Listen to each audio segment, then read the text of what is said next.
mais par la justice, créez plusieurs soirs et vous pouvez comprendre pourquoi. Tapez. Je me méfie de 3 mots. Quels sont les 3 mots auxquels vous faites attention?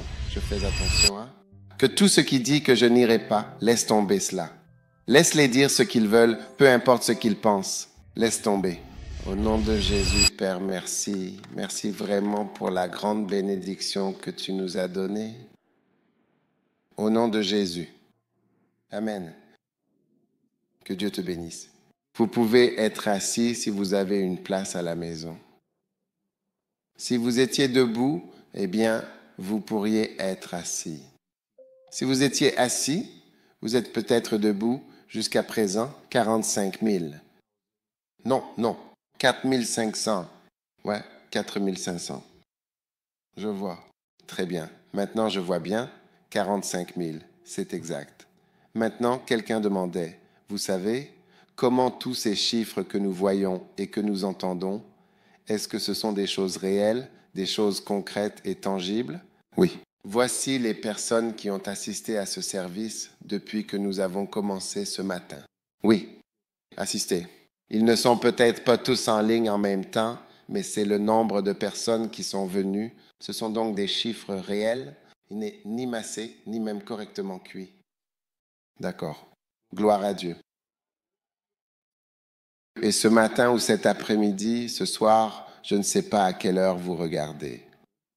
Je voudrais partager avec vous un massage très court, mais important. Très bien. Es-tu prêt pour mon massage? Amen.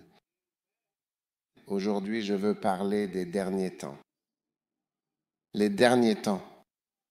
Amen. Combien d'entre vous désirent ardemment savoir ce qui va précisément se passer dans les tout derniers jours? Très bien. Maintenant, je parle des derniers jours de votre propre vie, de votre ministère sur cette terre, la fin de ce monde tel que nous le connaissons.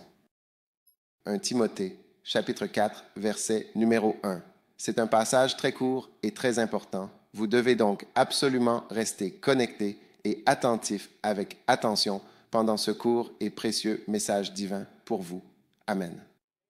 Il est dit maintenant, avec une clarté et une insistance remarquables, que l'Esprit Saint parle expressément, révélant que dans les derniers temps, des périodes particulièrement difficiles et trompeuses, certains individus, malheureusement, abandonneront la foi véritable et solide, s'attachant délibérément à des esprits séducteurs et à des doctrines pernicieuses de démons, des enseignements fallacieux qui égarent. Ces personnes proféreront des mensonges avec une hypocrisie manifeste et une fausseté délibérée, ayant leur conscience profondément marquée au fer rouge, endurci et insensible à la vérité. Ils défendront de se marier, interdisant cette institution divine, et ordonneront de s'abstenir de certains aliments que Dieu, dans sa grande bonté et sa sagesse infinie, a spécifiquement créés pour être pris avec des actions de grâce sincères par ceux qui croient fermement et qui ont pleinement connu la vérité salvatrice. Car tout ce que Dieu a créé est bon et rien ne doit être refusé, pourvu qu'on le prenne avec action de grâce. Amen. Maintenant, c'est rapide. Et je veux que vous écoutiez parce que cela va changer votre vie. Amen. Il est dit que l'Esprit parle expressément. Maintenant, le Saint-Esprit nous parle vraiment en ce moment. Le Saint-Esprit parle vraiment. Mais à cause de notre existence humaine, vous savez, en tant qu'argile malléable et façonnable, nous sommes intrinsèquement liés à la terre et à ses éléments constitutifs.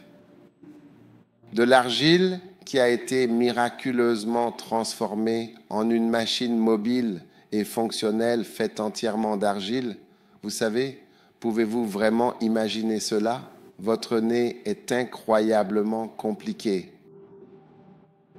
Quelque chose d'incroyablement étourdissant se passe ici. Et l'air frais entre profondément. Et puis, quand cela descend doucement ici, il y a en fait 2 passages distincts. L'un d'eux, comme vous le savez, va directement dans votre estomac. Ouais. Et l'un d'eux pénètre dans vos poumons. Parce que lorsque vous respirez profondément et calmement, l'air ne pénètre absolument pas dans votre estomac, mais bien et uniquement dans vos poumons. Il existe donc une jonction anatomique précise et un mécanisme physiologique très intelligent et sophistiqué qui permet de distinguer efficacement et naturellement la nourriture de la salive. D'accord. Un air. Et astucieusement, à la jonction, il bloque complètement. Donc, quand on se trompe, c'est ce qu'on appelle s'étouffer. Quand on se trompe et qu'il y a une petite erreur, ça va ici ou ça va là-bas. On a un problème. Houston, on a un problème. C'est là qu'on s'étouffe. Maintenant, imaginez que la nourriture que vous mangez, un bon plat que vous appréciez vraiment, aille dans vos poumons.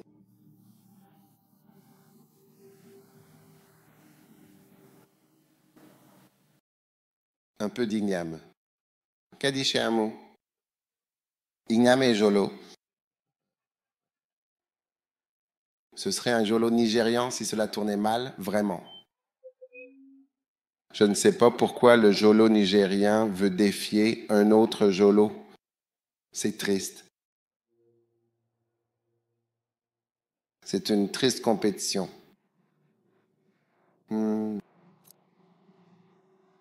Et puis vos oreilles, vous savez, sont un canal sensoriel très important.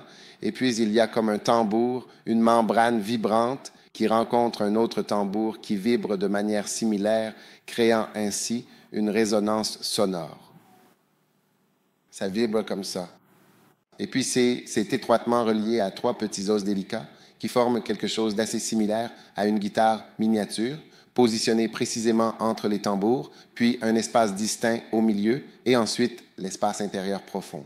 Donc, cela vibre continuellement et ensuite cela envoie un message clair et précis à votre cerveau, lui indiquant exactement ce que vous êtes en train d'entendre. Donc, même une personne considérée comme folle, quand elle traverse la route et qu'elle perçoit un son là-bas, vous pouvez observer qu'elle réagit immédiatement parce qu'elle est tout à fait capable d'entendre. N'est-ce pas fantastique pour vous? Oui? Et tout cela, ce sont de toutes petites choses, comme à l'intérieur de votre oreille. Et puis, il y a quelque chose dans votre oreille qui vous permet de garder l'équilibre, comme ici. Et si cela est affecté, le monde commence à tourner. Oui? C'est incroyable. Oui. Donc, c'est ça. Nous ne sommes que de la simple argile qui a été transformée en cette incroyable machine. Et en même temps, votre cœur bat avec des charges électriques complexes qui traversent votre cœur à chaque battement, du haut vers le bas. Et à mesure que l'électricité circule, elle traverse le cœur et fait pomper le cœur dans un ordre particulier. Quand le sang arrive ici, alors il pompe, puis la charge passe. P, c'est ce qu'on appelle le stimulateur cardiaque. Parfois, quand l'électricité, il y a un câble à l'intérieur du cœur, il y a un câble. Donc, lorsque le câble a simplement des problèmes avec l'électricité qui circule, parfois il y a une jonction et cette jonction peut parfois avoir un problème important. Alors l'électricité ne descend pas. Donc il ne reçoit pas le message pour charger. Il battra de lui-même et il n'ira pas plus vite. Et il y a quelque chose qui peut le faire aller plus vite ou plus lentement. Il va plus vite puis ralentit.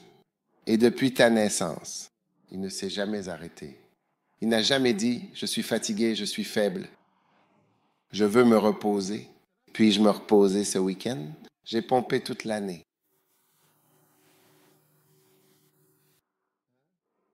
Pensez à quand vous courez.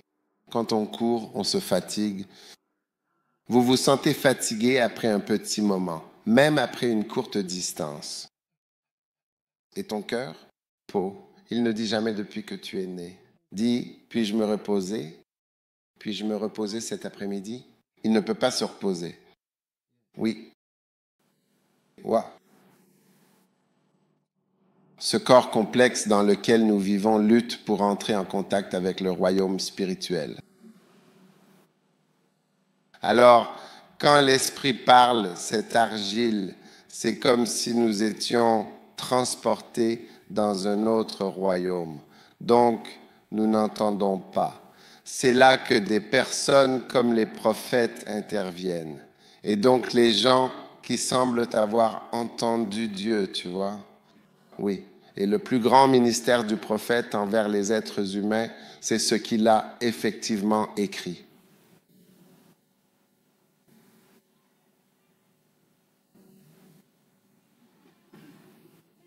C'est ce qu'ils écrivent. Oui, le plus grand et le plus important ministère des prophètes envers les êtres humains, c'est ce qu'ils écrivent et consignent pour la postérité. D'accord. Pourquoi dis-tu cela? Commençons par Moïse. Moïse a dit, Dieu va susciter un prophète comme moi.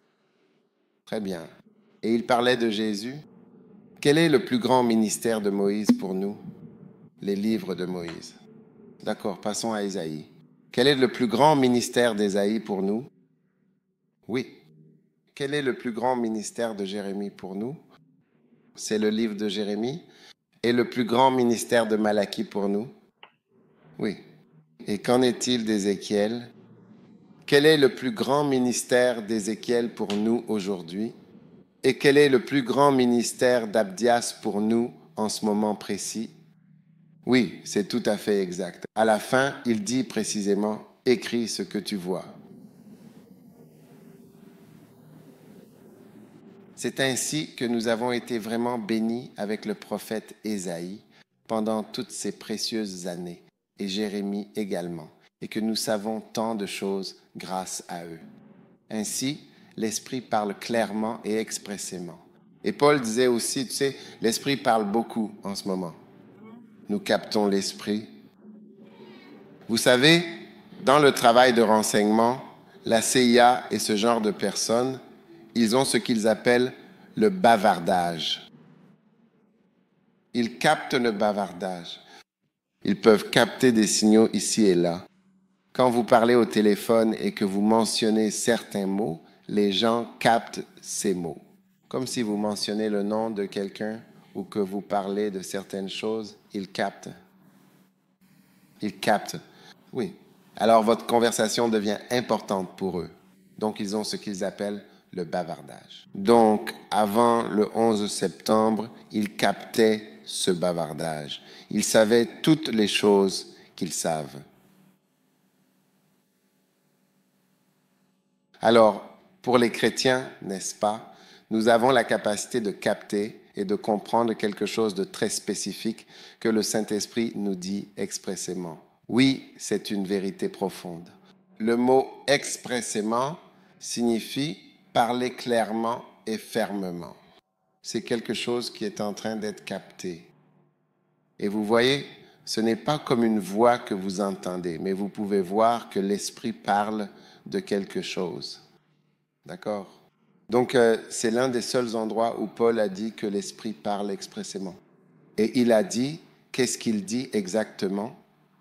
Il dit que dans les derniers temps, les temps futurs, oubliez l'année 2098 ou l'année 2164, parlons des derniers temps de votre vie, parce qu'il n'a pas dit les derniers temps du monde.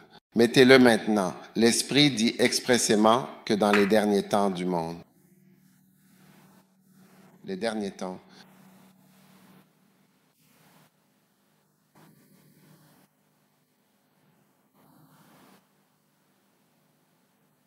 Les derniers temps, plus tard. Dernier signifie plus tard, vous savez. C'est pourquoi quand vous voyez un vieil homme servir le Seigneur, c'est un respect maximum. C'est beau de chanter pour le Seigneur. Quelle est la chanson? Eaux vives. Les eaux vives, symbole de la vie spirituelle. Plus tard, l'Esprit Saint dit expressément que certains individus s'éloigneront de la foi algues. C'est pourquoi, pour commencer, nous sommes nombreux à être dans l'union biblique, une communion basée sur les Écritures sacrées. Mais en classe de première ou de terminale, nous ne sommes plus que 3 ou 4. Mais en sixième, toute la classe était effectivement là. J'étais au lycée.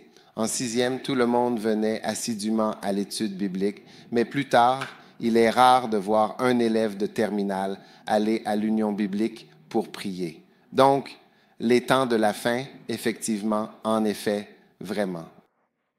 Dit, au temps de la fin, je serai prêt pour les temps de la fin.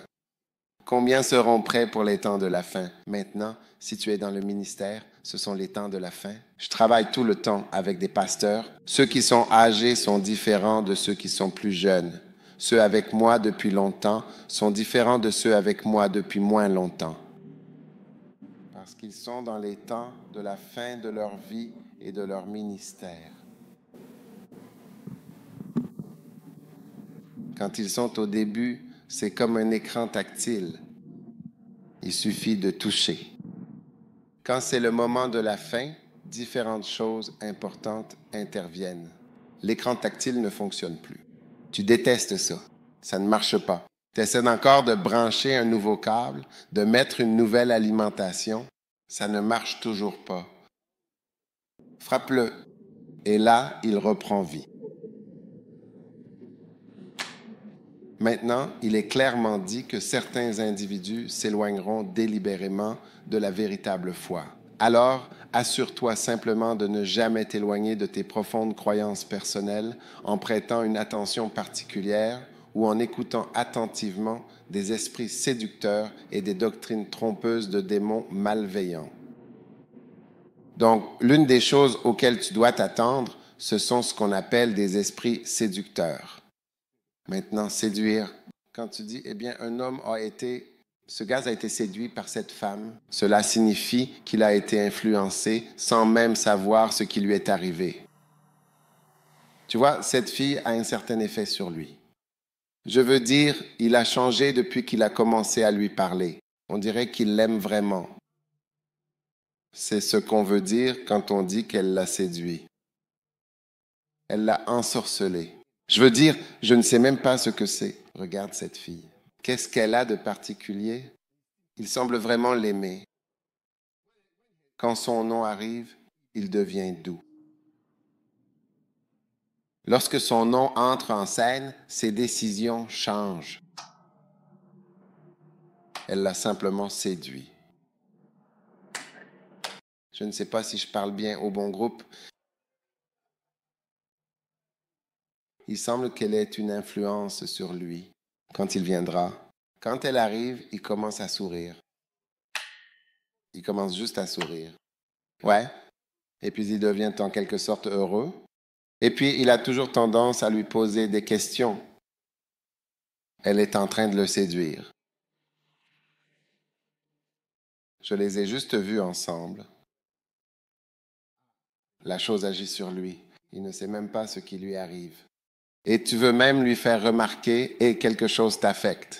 Depuis que tu as rencontré cette personne, quelque chose t'affecte. Et il dit que ça ne l'affecte pas, mais il est en train d'être séduit. Parce que séduire veut dire qu'il ne sait même pas ce qui se passe. Regarde très bien ça. Cela signifie s'égarer complètement par rapport au devoir, à la rectitude morale ou à ce qui est juste et approprié. Rectitude à le persuader, diriger ou attirer avec force. Regardez le numéro 3 pour nous éloigner des principes fondamentaux et essentiels de la foi ou de l'allégeance. Ou le numéro 4 est de gagner, d'attirer et de séduire clairement et effectivement avec succès. Shakaria.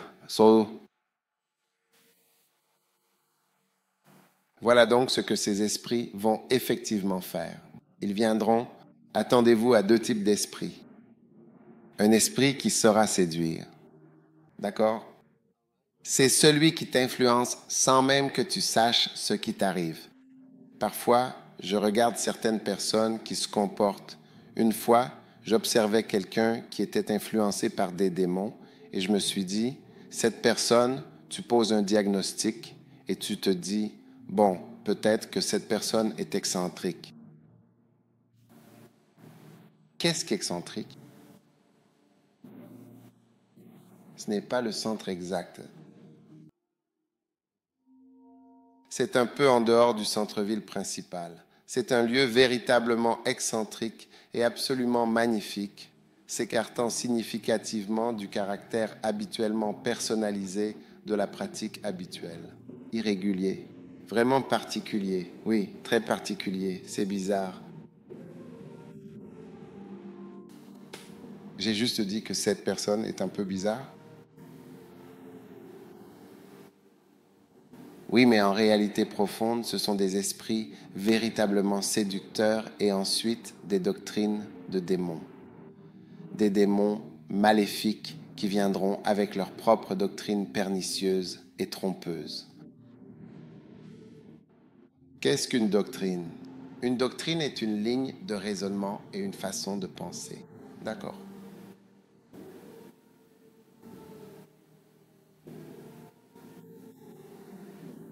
C'est précisément pourquoi il y a quelqu'un qui est venu dire une fois que quelqu'un critiquait l'enseignement sur la loyauté. Et mon temps va effectivement bientôt se terminer, il est presque écoulé. Nous critiquer et enseigner sur la loyauté.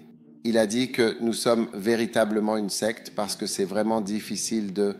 Et il a clairement donné les points caractéristiques essentiels d'une secte de manière très précise. Il a des arguments, c'est comme des doctrines. Mais vous voyez, nous ne sommes pas une secte, nous sommes une famille. Et il est plus difficile de quitter une famille que de quitter une famille sectaire. On ne part pas facilement. As-tu quitté ta famille biologique? Même si tu ne leur parles pas, les as-tu quittés? Soyons sérieux et concentrons-nous un instant maintenant. Quand ces démons commencent à agir et qu'ils commencent à venir, qu'est-ce qui va se passer? 3 mots. 3 mots vont arriver. Peut-être 4, mais je vais commencer par 3. Et puis le 4e sera à part parce que c'est un mal unique. C'est un mal très inhabituel. Le mensonge numéro 1, en fait.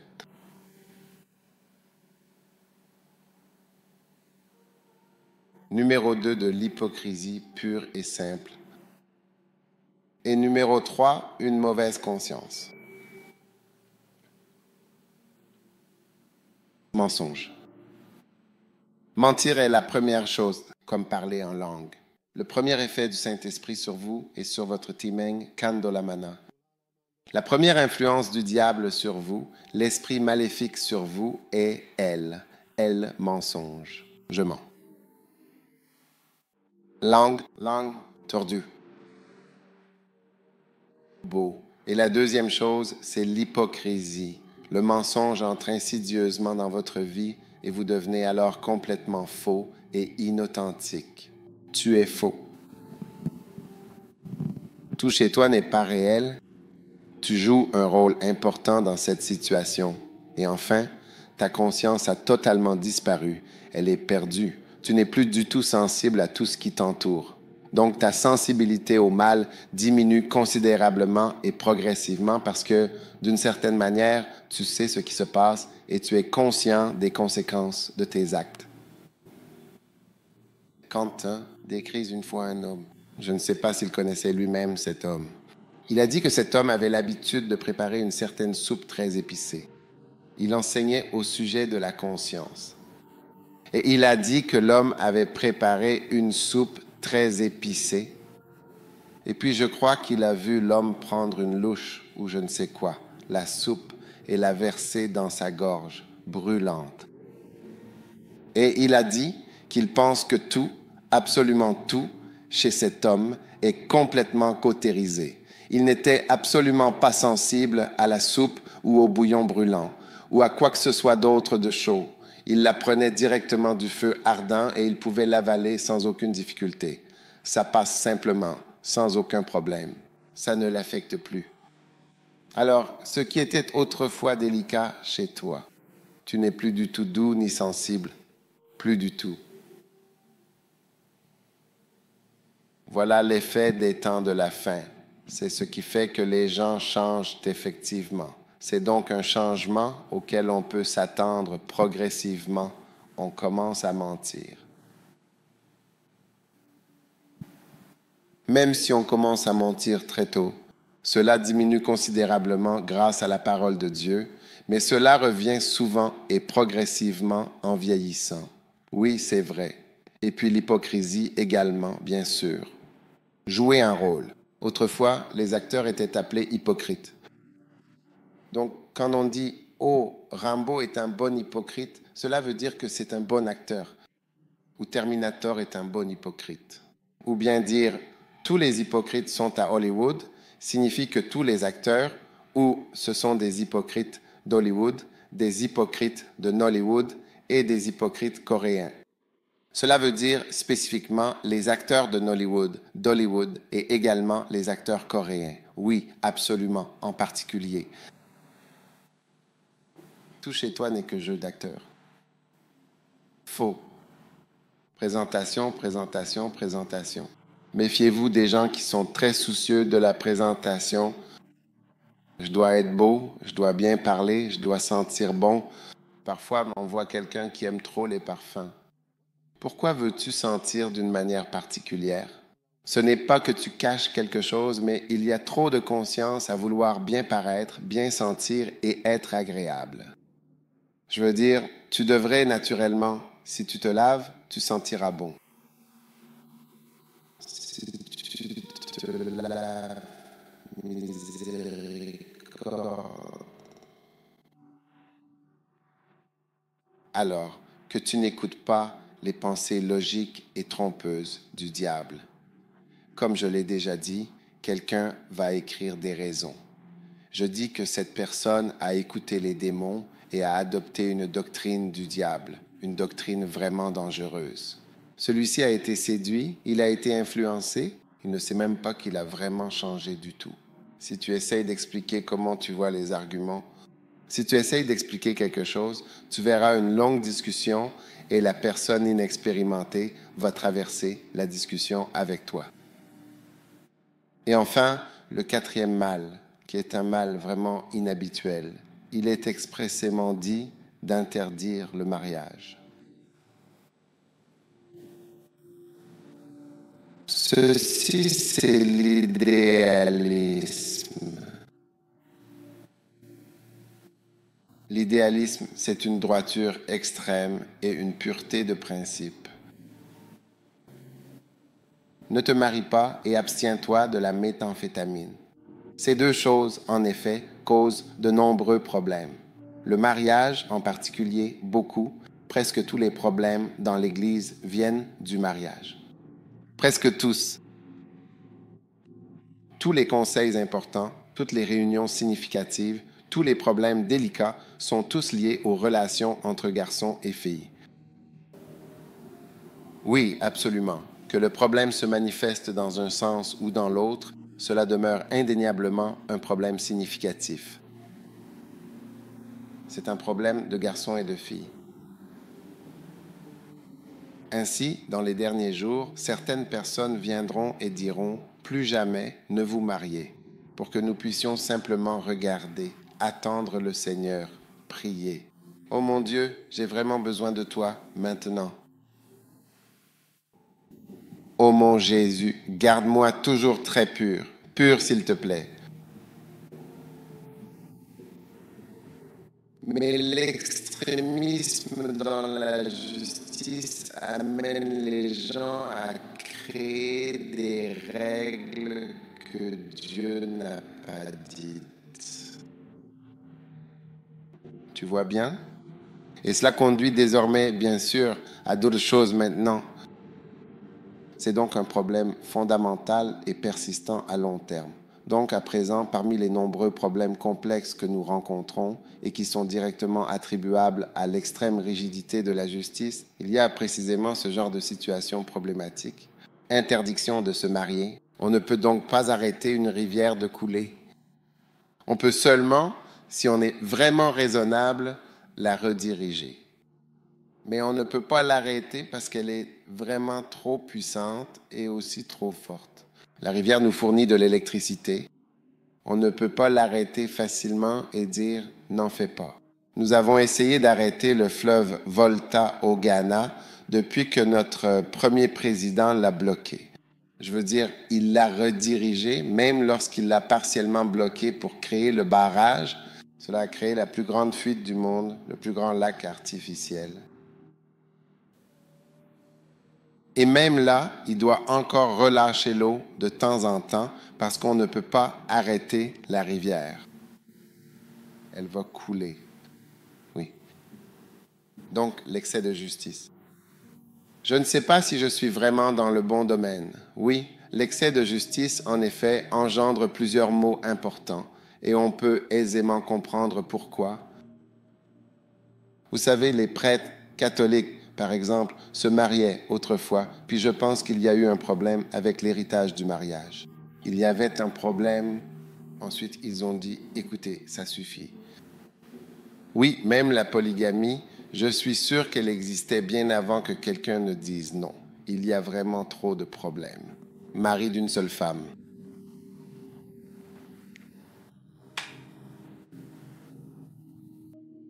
Alors maintenant, nous avons toutes ces règles vraiment strictes et particulièrement contraignantes. Interdire de se marier, s'abstenir de manger de la viande. Maintenant, quand on mangeait de la viande qui n'était pas bien conservée, je suis absolument certain et clairement convaincu que c'était effectivement le cas. Il n'avait pas de réfrigérateur moderne à cette époque ancienne. Vous imaginez vraiment cela? Ouais. Vous imaginez la quantité considérable de viande avariée qui a été consommée et les graves problèmes que cela a pu causer? Alors un jour, on a dit non, plus de viande. On arrête tout simplement de manger de la viande rouge.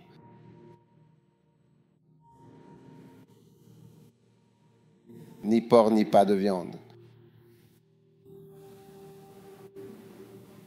Et il y a des gens qui ne mangent pas de porc. Quelque chose de vraiment très important à manger. Quelque chose d'important. Du bacon croustillant, des saucisses savoureuses et des côtelettes de porc juteuses. Vous avez interdit cela aux gens. Oh, maintenant les gens mangent du crocodile. Donc, ce que je veux véritablement dire, c'est que la surenchère de justice, cette quête excessive et parfois démesurée de la justice, finit inévitablement par engendrer un nombre considérable de maux et de problèmes. Vous voyez alors apparaître d'étranges perversions, des perversions absolument fantastiques et souvent inattendues. Oui, c'est une réalité. Et puis il y a l'auto-justice, cette tendance à se croire moralement supérieur, puis le jugement injuste, souvent hâtif et sans fondement, et ensuite l'orgueil, cette fierté excessive. Parce que je suis absolument sûr que si tu n'es pas encore marié et que tu vois un couple marié se déplacer ensemble, la première pensée qui te vient à l'esprit, c'est que ces gens-là ne prient pas suffisamment. Quand tu les vois rire et aller quelque part, tu te dis que ces gens-là ne prient pas. Aurait-il le temps de prier alors qu'ils vont dans cette pièce là-bas? Aurait-il le temps de prier? Tu les regardes de haut. Les guerriers de la prière ont un problème d'orgueil. Parfois, ils ont prié que quand ils parlent, ils savent que n'avons pas prié. Ils savent que n'avons pas prié parce que ce qu'ils ont dû faire pour prier Dieu. Alors, à partir d'aujourd'hui même, prépare-toi attentivement à cette réalité. Tu vois clairement la situation. Tu sais précisément pourquoi Dieu nous dit ces choses importantes. C'est parce que lorsque tu t'attends activement à quelque chose de significatif, tu es alors bien mieux préparé pour l'affronter. Je jouais au tennis de table avec quelqu'un d'autre et la balle est revenue directement vers lui. Il a alors crié, attendu, tu vois, parce qu'il ne s'attendait absolument pas à ce qu'elle revienne de cette manière. Le mal qu'il m'a envoyé lui est revenu. Il a dit, attendu. Il a commencé à se taper la tête en disant, attends-toi à ça, parce que quand tu t'y attends, tu te positionnes différemment, mais tu ne t'y attends pas. Et c'est différent quand tu ne t'attends pas à quelque chose. Quand quelque chose arrive et que tu ne t'y attends pas, c'est différent. Quand tu sais que ça va arriver, je sais que ça vient. Donc en vieillissant, attends-toi à changer. Attends-toi à ce que des mensonges veuillent venir. Attends-toi à la prétention. Ne dis pas, oh, je ne suis pas ce genre de personne. Alors, qui est la Bible? Décris-les. Pourquoi rien ne s'applique-t-il à toi? Pourquoi rien ne s'applique vraiment à toi? Comme si aucun enseignement ne s'appliquait réellement à toi. Dis-toi, c'est parce que ça s'applique que je change. Oui, je ne suis pas authentique. Je ne suis pas réel. Je suis en plastique.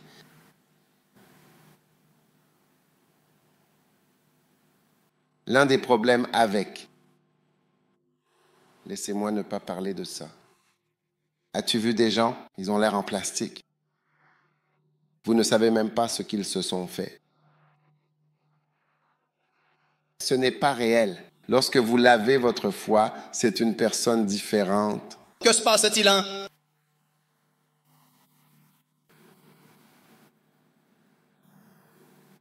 Alors accepte-le. Et puis la conscience, c'est vraiment celle-là. L'esprit parle expressément et clairement.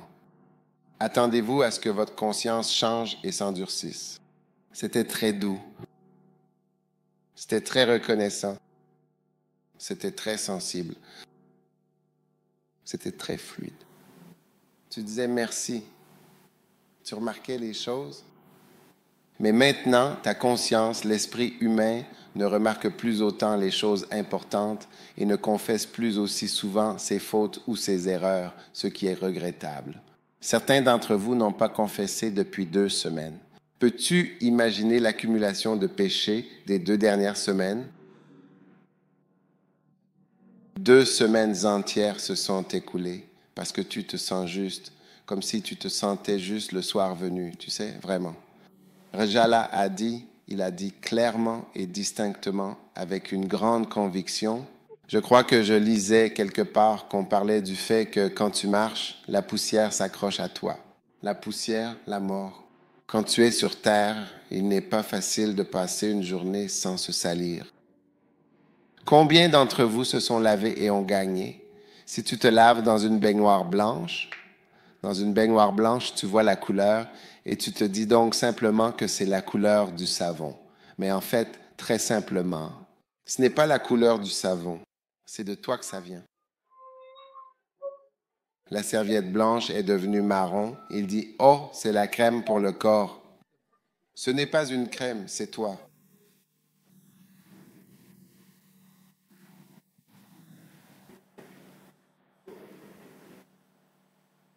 Un jour, un frère est allé prêcher quelque part. Il m'a dit clairement, si tu vas vraiment là-bas pour prêcher, tu dois absolument...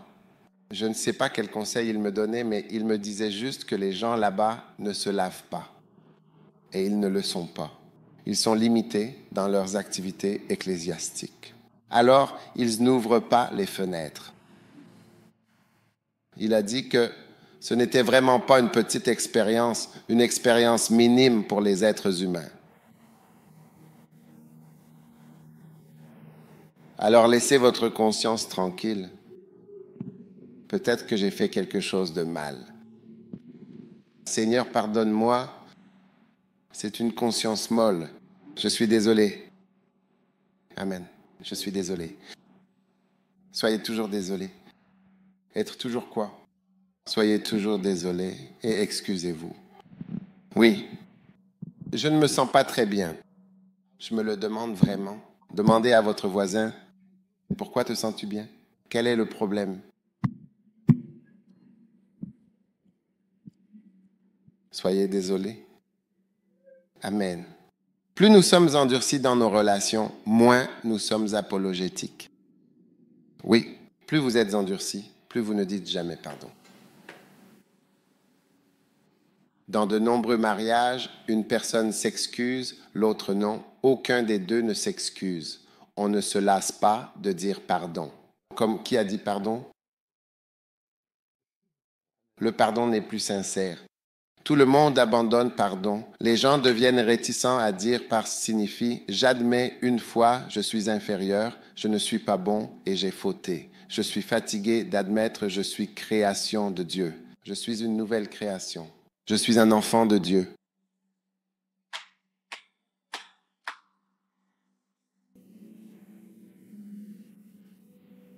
Laisse ta conscience rester très sensible dans les derniers jours de votre existence, donc dans les derniers temps.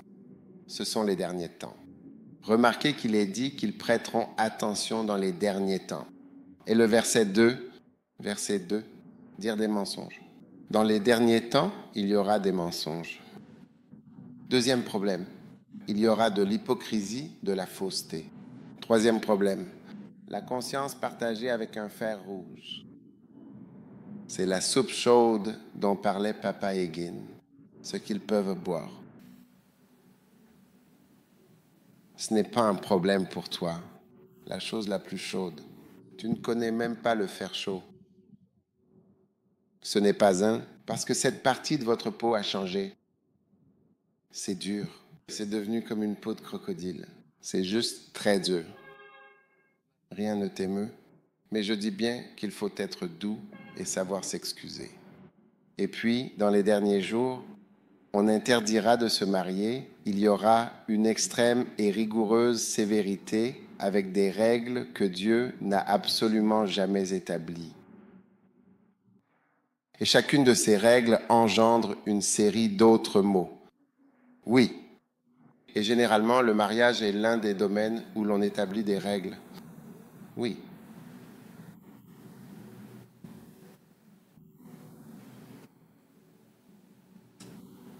Là où Dieu, Jésus lui-même, voit qu'il y a une raison.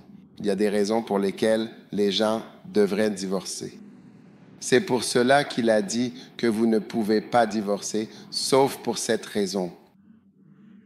Cela signifie qu'il sait qu'il y a certains mariages où il vaut mieux divorcer. Mais nous, on invente une nouvelle règle. Non, non, non, non, non. Mais Jésus, lui, sent qu'il y a certains cas. Jésus. Mais nous, nous allons marteler avec notre propre règle. Incroyable. Alors, frères et sœurs, que l'Esprit vous parle clairement et distinctement. C'est né. Mais au fait, saurez-vous quand il parle expressément ou ne saurez-vous pas quand il parle? Mais cette fois, il parle avec beaucoup plus de force. Les derniers temps arrivent, la vie et les changements arrivent. Alors soyez prudents. Oui, attendez-vous à cela. Attendez-vous à ce que la balle revienne. Ce que vous faites, attendez-vous à revenir bientôt. Katasa Chandola Babanda, s'il vous plaît. Ah. Dieu va ouvrir nos cœurs, nos oreilles et son cœur. Tu auras 50 ans.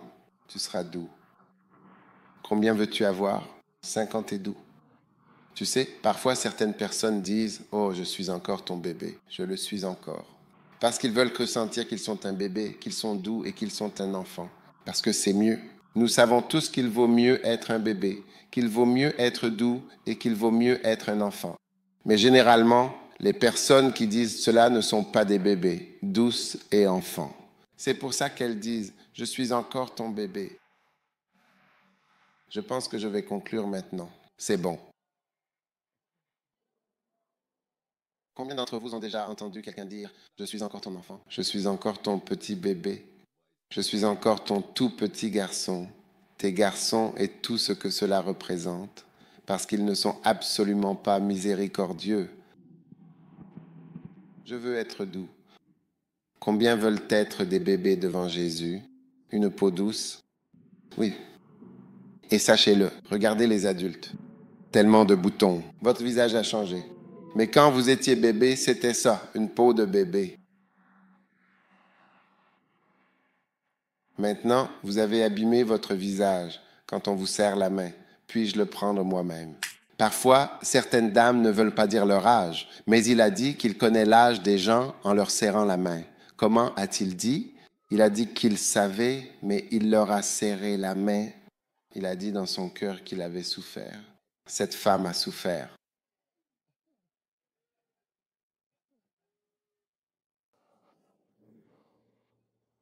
D'accord. Lève-toi et rentrons à la maison. Quelle bénédiction. Expressément. Expressément. Saint-Esprit. Merci beaucoup. Merci sincèrement, Pandoka Samanda. Merci. Yeah. Je vois que vraiment 55 000 personnes ont environ participé à cela au total. Service. Jusqu'à présent, Père Céleste, merci d'avoir parlé si expressément à nos cœurs aujourd'hui. Accorde-nous une grande grâce et la force pour t'obéir en toutes choses. Merci infiniment.